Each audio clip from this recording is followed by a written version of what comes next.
সবাইকে নমস্কার।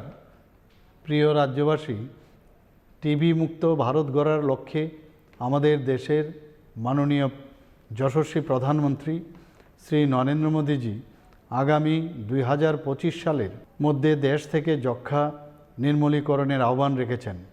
প্রধানমন্ত্রী টিবি মুক্ত ভারত অভিযান এর অঙ্গ হিসাবে মাননীয় প্রধানমন্ত্রী টিবি মুক্ত পঞ্চায়েত গড়ার উদ্যোগকেও বাস্তবায়নের ঘোষণা করেন।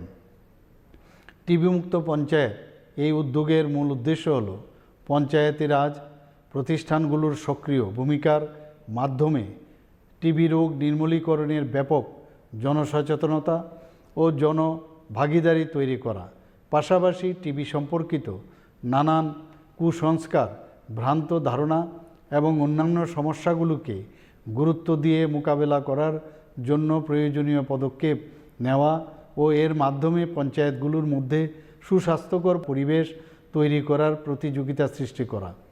সকলের অবগতির জন্য জানাচ্ছি, রাজ্যের টিবি রোগীরা বর্তমানে সম্পূর্ণ বিনামূল্যে চিকিৎসা পরিষেবা ও পর্যাপ্ত ওষুধ পাচ্ছেন। পাশাপাশি অতিরিক্ত পুষ্টির জন্য প্রত্যেক টিবি রোগীকে চিকিৎসা চলাকালীন 500 টাকা করে প্রতি মাসে দেওয়া হচ্ছে। তাছাড়া এই বছর থেকে টিবি নির্মূলীকরণে জনসচেতনতা সৃষ্টি ও টিবি রোগীকে সহযোগিতা করার জন্য টিবি চ্যাম্পিয়নদের মাসিক 300 টাকা সাম্মানিক দেওয়ার ব্যবস্থা রয়েছে।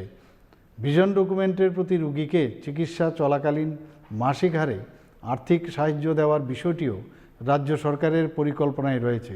যক্ষ্মা রোগকে নির্মূল করা এবং টিবি মুক্ত পঞ্চায়েতের লক্ষ্যকে বাস্তবায়িত করতে আপামর রাজ্যবাসী, নির্বাচিত জনপ্রতিনিধি, স্থানীয় প্রশাসন ও রাজ্যের সকল স্তরের কর্মচারীগণ, বিভিন্ন সরকারি বেসরকারি প্রতিষ্ঠান, এনজিও, স্থানীয় ক্লাব, রাজ্যের বিভিন্ন শিক্ষা প্রতিষ্ঠানের শিক্ষক ও ছাত্রছাত্রীরা একসঙ্গে কাজ করবেন এই আশা রাখছি।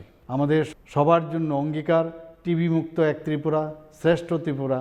টিবি হারবে, দেশ জিতবে। নমস্কার।